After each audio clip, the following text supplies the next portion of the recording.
Boa noite a todos. Que Jesus, nosso Mestre, nosso irmão maior, seja por todos nós. Nós trouxemos para a noite de hoje, para a nossa reflexão, o tema A Escolha e a Renúncia. Toda vez que nós fazemos uma escolha, nós renunciamos a tantas outras coisas.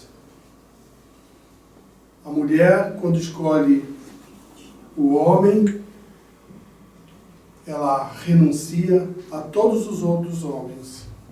Da mesma forma, o homem, quando escolhe a mulher, ele renuncia, ele abre mão de todas as outras. É uma tarefa difícil para o espírito. A doutrina espírita nos fala que todas as dores, todas as angústias, todos os sofrimentos que a criatura experimenta na Terra é resultado único das suas próprias escolhas. Tudo aquilo que eu semeio, tudo aquilo é a minha colheita. Não será diferente. Para entender melhor esse tema e essa oportunidade que Deus nos concede de escolher, nós temos que nos recorrer ao Livro dos Espíritos, na parte 3ª, no capítulo 10, intitulado Lei de Liberdade.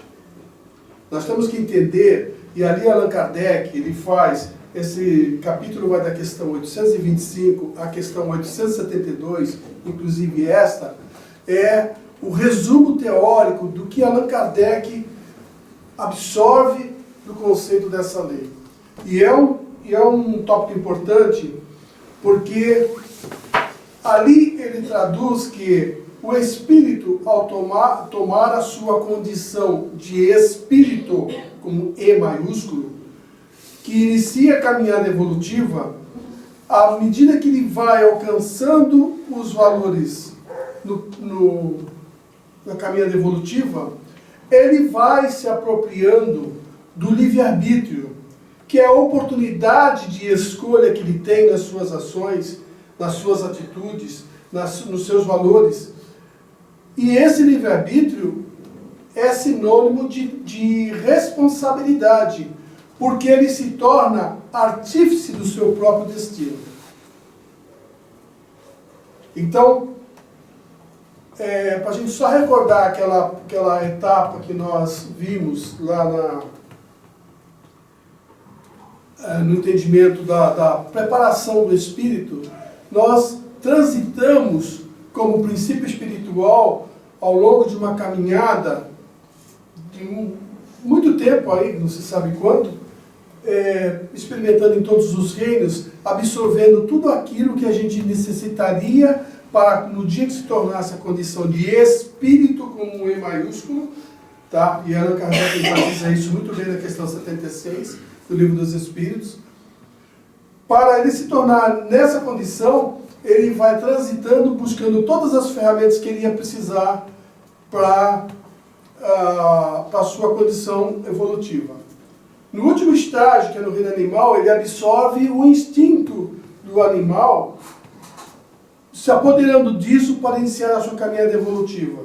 À medida que ele vai desenvolvendo a inteligência, que esse é o objetivo da encarnação e das sucessivas reencarnações, à medida que ele vai aumentando esse valor intelectual, ele vai diminuindo o instinto. Ele vai perdendo. Não perde de vez, não perde totalmente, porque ele é sempre um bom indicativo para o espírito. Mas, oportunamente, nesse momento, ele passa a fazer jus ao livre-arbítrio. Ou seja, ele raciocina. Ele já tem condições de saber discernir entre o bem e o mal, entre o certo e o errado, e fazer as suas escolhas. Né? Então, é sobre essa condição de escolhas que muitas vezes o espírito se perde. Né? No sentido de que, no seu aprimoramento, nas suas escolhas erradas, como isso acontece? Por que acontece? Quais as consequências? Então é com esse objetivo que nós trouxemos na noite de hoje para essa reflexão, para nos orientar nessas nossas escolhas. Nós temos um parâmetro, sim, né?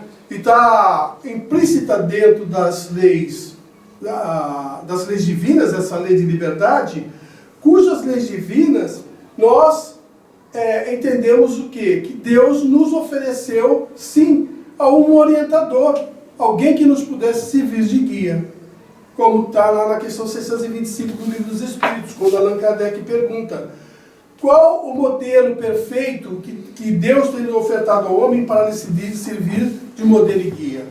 E a resposta é simples, única: Jesus. Porque Jesus é a fonte suprema de todos os valores necessários. Né? Jesus é a fonte excepcional de amor que teve na Terra.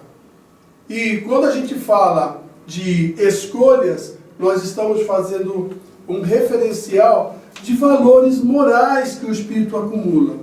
Nós ainda estamos muito distantes da condição de Jesus, e a grande maioria dos Espíritos que encarnaram na Terra não tem essa condição de Jesus ainda, desse amor absoluto.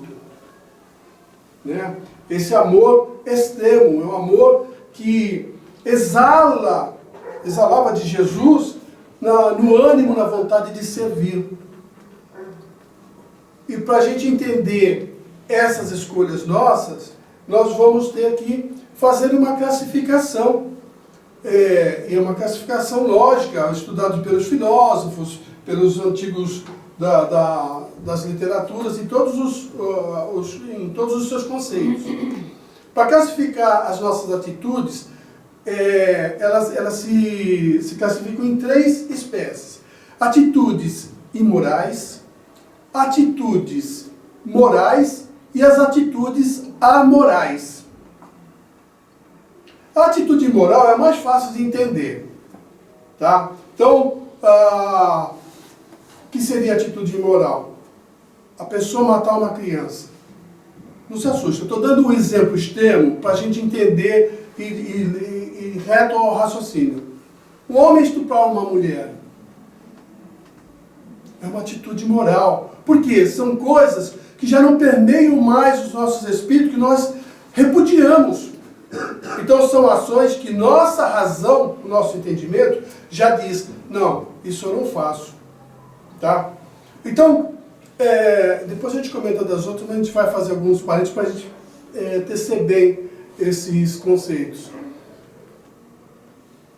Quando a gente fala nessa atitude extrema, por exemplo, a gente vai no médico, o médico fala assim: olha, você precisa se alimentar desse vegetal, ou alguma coisa. Vamos dizer, você precisa comer linhaça para resolver o teu problema. Doutor, mas eu não gosto de linhaça. É uma escolha. Mas você precisa comer para você ficar bem. Então já está me dando uma alternativa de que é necessário. Então eu vou analisar, vou fazer essa escolha. Vou querer ou não. Se eu não consigo, doutor, eu não consigo. Faça o seguinte: bata com leite. Então ele me deu uma outra alternativa. Então eu já aceito. É uma escolha que eu aceito. Então eu vou tomar. Em relação ao animal, não adianta eu chegar num zoológico, chegar lá dar couve-flor, dar brócolis para o leão comer, que ele não vai comer. Ele não se alimenta disso. Agora, se eu jogar uma criança lá e tiver com fome, ele come ela inteirinha. O leão é um animal, ele não raciocina, ele não tem a razão. E o homem tem. Essa é a diferença. Então nós temos a necessidade de discernir as coisas para tomar as nossas atitudes, para agirmos. Então, na qualificação imoral, a gente entende já esse extremo. Na qualidade moral, segundo Platão, a atitude moral é aquela que a pessoa exerce o bem, mesmo que não está sendo observado. Essa é a atitude moral. A amoral é aquela atitude que a pessoa produz o bem, mas porque está sendo observado. Essa é a atitude amoral. A moral, vocês já entenderam. A amoral, vamos ao exemplo.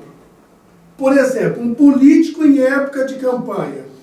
Ele sabe de uma comunidade lá muito carente, muito pobre, miserável. O que ele faz? Ele enche o caminhão de cesta básica, de presente para as crianças, chega lá, aporta lá. E começa a distribuir para as crianças e faz um estardalhaço com aquilo. É uma atitude amoral. Ele fez o bem? Fez. Aquilo foi necessário para aquelas pessoas? Foi. Ele produziu o bem. Mas ele produziu o bem com interesse. O interesse de pessoa interessada em alguma coisa. Fez por conveniência.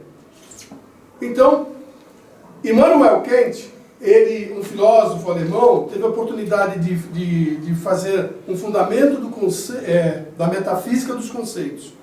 E ele diz que a atitude amoral é aquela desprovida de preceitos morais. A atitude amoral. Porque ela não tem um preceito moral que fundamente a atitude da criatura. Ela o faz por interesse. Né? E a moral, ele coaduna com a opinião de Platão, dizendo que a atitude moral é aquela que a pessoa exerce o bem, mesmo que não esteja sendo observado. Entendido esses conceitos? Então, isso é importante para a gente ter como parâmetro para nossas atitudes futuras. Platão, ele teve a oportunidade de narrar uma história que nós trouxemos para vocês, para a gente começar a analisar algumas coisas em relação a isso. Ele conta que num reinado de Lídia existia um homem chamado Giges. E nesse reinado, ali viviam os camponeses com as suas terras, eles plantavam, cultivavam, semeavam, colhiam, viviam felizes. E esse Giges era um homem que seria assim o homem de confiança do rei, do rei de Lídia. Muito bem.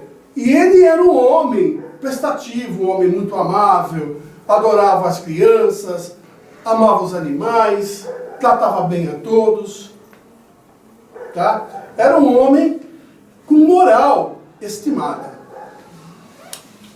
Um dia, ele estava caminhando pelas matas e viu que um tremor de terra abriu uma fenda no solo, mas uma fenda profunda. E aquilo lhe deu curiosidade. O que ele fez? Ele desceu pelaquela fenda até o fundo. Chegou lá e ele viu um cavalo de bronze. Ele se aproximou do cavalo e ele percebeu no olho do animal que existia lá dentro um homem nu com um anel na mão. O que ele fez? Ele forçou o olho do animal para tirá-lo, para poder pegar o anel. E conseguiu. E ele colocou o anel no dedo. Colocou o anel no dedo, olhou ao redor, não tinha mais nada de interessante ali, naquela fenda. Subiu, voltou e continuou a sua vida normal.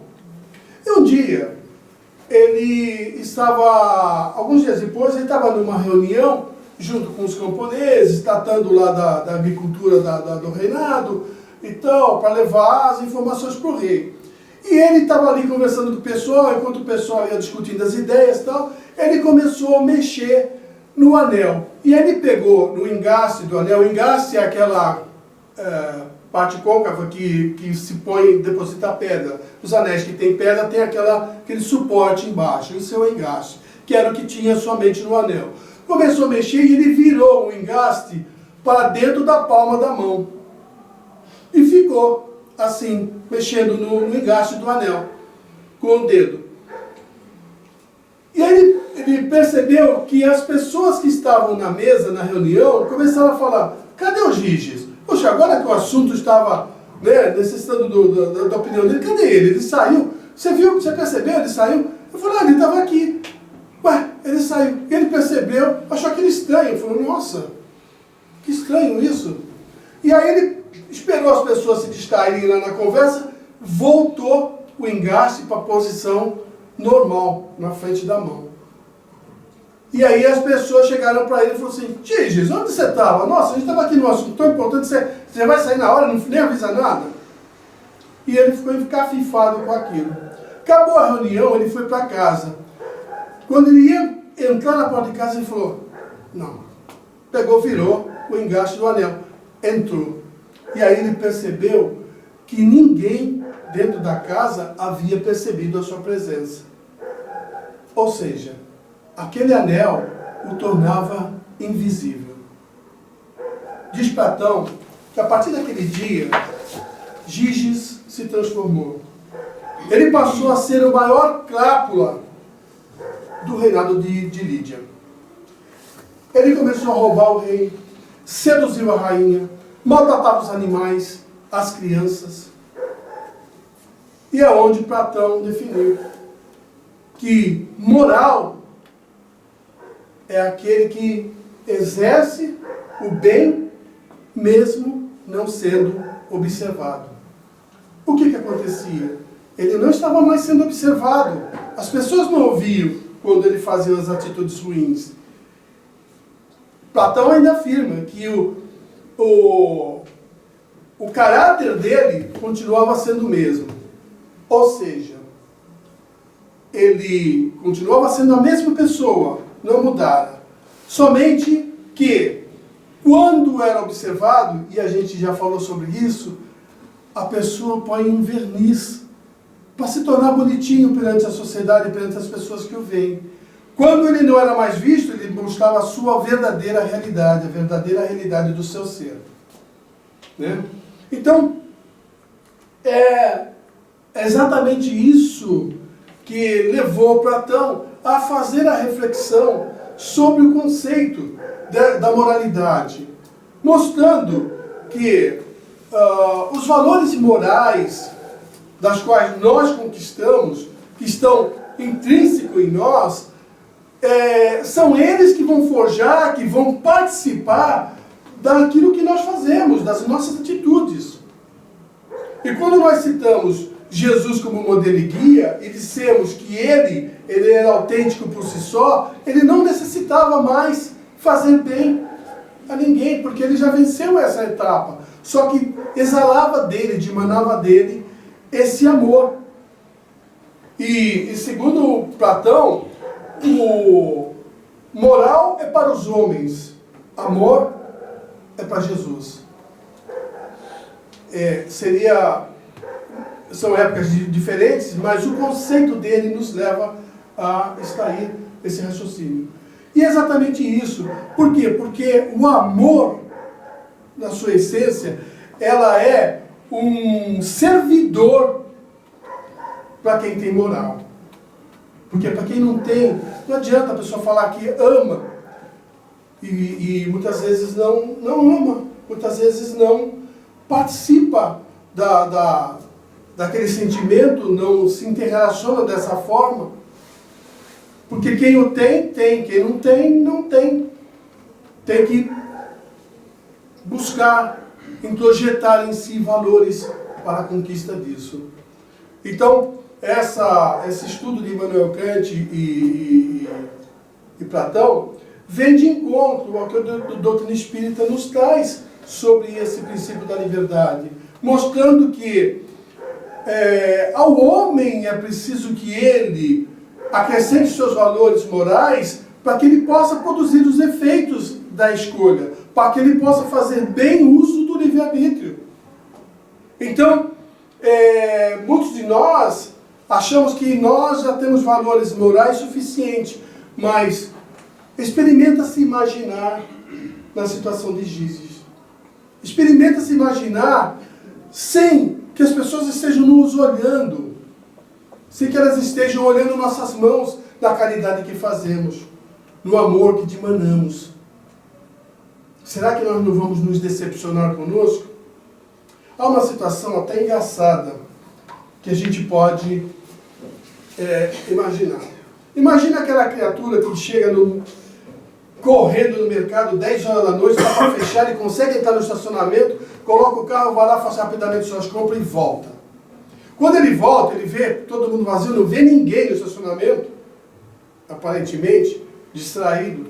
Pega lá no seu Fusca, dá a partida, liga ré, aí vem, vai saindo, daqui a pouco ele escuta só um barulho. Aí ele fala, nossa, o que foi isso? Esse plim foi a lanterna caindo. Que ele sai do carro e ele olha, era uma BMW. E aí ele fala, o que eu vou fazer? E eu pergunto, o que vocês fariam? Ele pegou, olhou para um lado, olhou para o outro, ninguém no estacionamento. Ninguém. Ele olhou e falou assim, um carro desse deve ser de um burguês, nem precisa, né? Não interessa de quem seja. Ele estava em erro. E o que fazer? E aí ele volta para o carro e fica pensando, segundo Platão, esse é o coração da moral. É a hora que nós vamos tomar a nossa atitude. O que fazer? E aí ele olha de novo para um lado, para o outro e fala assim, não tem ninguém. Entra no carro. Porque na hora que bateu, morreu o carro. Ele voltou, pegou, ligou o carro, deu a partida, pegou o carro. Puxa vida, queria engatar a ré, que ele olha, levanta a cabeça, ele olha para a muletinha lá em cima e vê uma plaquinha. Sorria. Você já imagina, você está sendo filmado. A decisão dele muda ali. Caiu da sua mão o anel de Giges. A decisão dele muda ali. Agora ele está visível. Agora as pessoas sabem. Agora as pessoas viram. Então ele vai lá, se faz de coitadinho, vai lá na recepção, puxa, dá uma de bonzinho. Puxa, eu bati lá, eu não vi o carro, eu precisava encontrar, deixar meu telefone. Percebe? É nesse momento dessa decisão, às vezes, que pode trazer prejuízo a nós, mas que nós temos que ter a coragem de agir corretamente, de agir pensando no semelhante, pensando no prejuízo ou no mal que vamos fazer para alguém. A gente pode pegar exemplos diversos. Imagina você, 18 anos, você chegou na empresa, né? E aí o patrão chega para você e fala assim, olha, você vai sair de férias e eu preciso preparar alguém para ficar no seu lugar.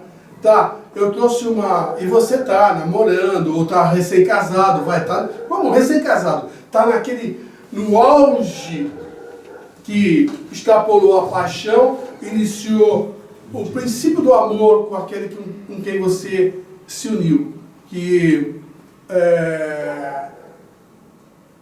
Platão valoriza esse sentimento, né, de início, esse que transita depois da paixão.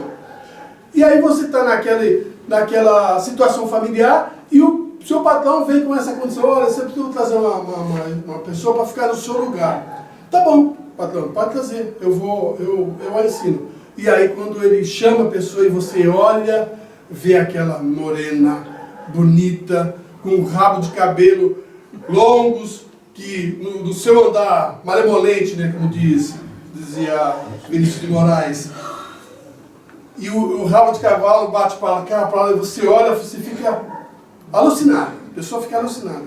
E aí ele chega, apresenta para ele e fala, tá bom. Aí chega no final, deu 18 horas, a pessoa chega assim, você não quer continuar lá em casa, me explicar, para a gente ganhar tempo e tal? E aí é o coração da moral. Ele tem que decidir. E aí ele pensa o seguinte, não, nossa, o amor da minha vida está lá. Ele fala, não dá, hoje não quero. E vai para casa. Porque ele respeita aquele sentimento, né, que ele tinha.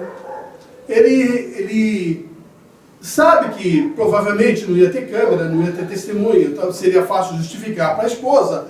Fiquei trabalhando até mais tarde, fazendo extra, alguma coisa. Mas ele respeita aquilo. É o princípio do amor que está alcançando os valores morais. Passado 40 anos, estava lá na mesma empresa, mesmo chefe, e chega e fala assim, olha, você está para se aposentar e nós precisamos preparar alguém para ficar no seu lugar. Né? Então, você ensina, tudo bem. Então, traga a pessoa. Aí quando manda trazer a pessoa, vem lá aquela morena, linda, bonita, com um rabo de cavalo, filha daquela mulher que ele rejeitará há 40 anos. E aí, ele chega e começa a ensinar e tal. 18 horas, hora de ir embora, ela fala, chega e vira para ele e fala, tio, é a morte. A morte é aí. Tio, acabou tudo. O senhor não quer... Não, perdão. Você não quer ir lá em casa, continuar a me ensinar?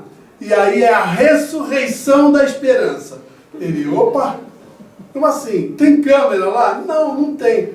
Eu estou sozinho em casa. E eu gosto de pessoas mais velhas, bem mais velhas por sinal. Eu gosto de pessoas mais velhas. De novo ele no coração da moral.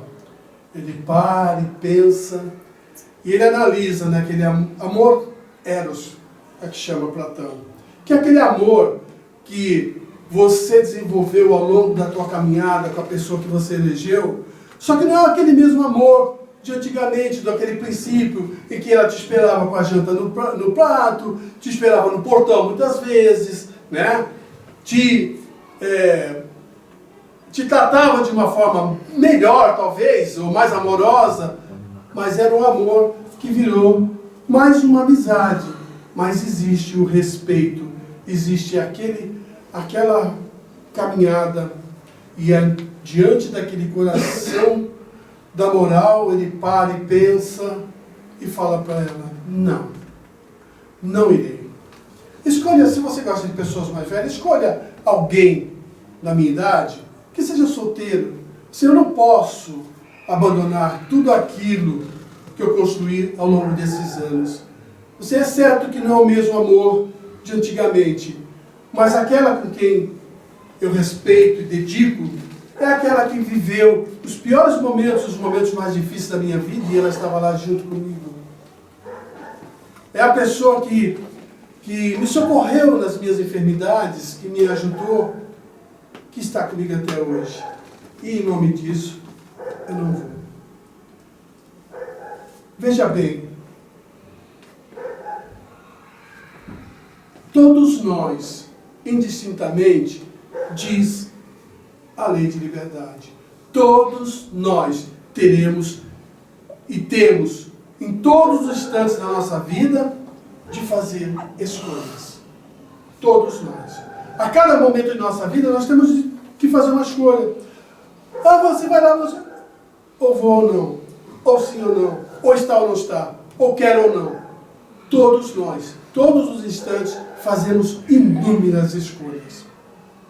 Mas para a gente ter uma confiança, uma certeza de que essa escolha possa ser importante para nós, possa ser louvável, possa ser digna, é preciso que a gente tenha em nós introjetado valores. Isso se conquista ao longo do estudo, ao longo da vida, experimentando e analisando aos critérios que Jesus nos colocou, mostrando esse amor importante, esse amor fundamental, esse amor incondicional a que fazia referência a Jesus. Esse amor incondicional que muitos de nós ainda não aprendeu. Mas a vida vai nos propiciando isso. Por exemplo, uma mãe, tem uma ali, ó, com um filho pequeno. Com certeza, ela quando vai levar a vacina, ela tem vontade de virar e dar o ombro para a enfermeira aplicar nela, para que o filho não sofra. E aqui tem muitas mães. Né? Quem é mãe? Quem é pai? Quem é avô? 2 vezes. Amor incondicional 2 vezes. É esse amor que Jesus fala. É esse amor que nós temos que dedicar aos nossos semelhantes. Santo Agostinho teve a oportunidade de dizer: não precisa absolutamente mais nada. Ame. E faça o que você quiser. Note a diferença. Quem tem amor intrínseco em si, vai agir sob o influxo dele. Porque o amor nunca vai querer o mal. Nunca vai instaurar o mal. Esse é o recado. Esse é o X da questão. Como vamos fazer as nossas atitudes? Coloque amor. Ou então, faça como Jesus ensinou. Coloque-se no lugar do seu semelhante e receba você aquilo que você está ofertando. Como você se sentiria? Qual seria a sua opinião em relação àquilo que o teu semelhante iria te fazer? Toque de lugar. Esse é o segredo mais simples e mais eloquente que Jesus poderia ter dado para que nós pudéssemos chegar ao aprimoramento. O resto é conosco. Muita paz.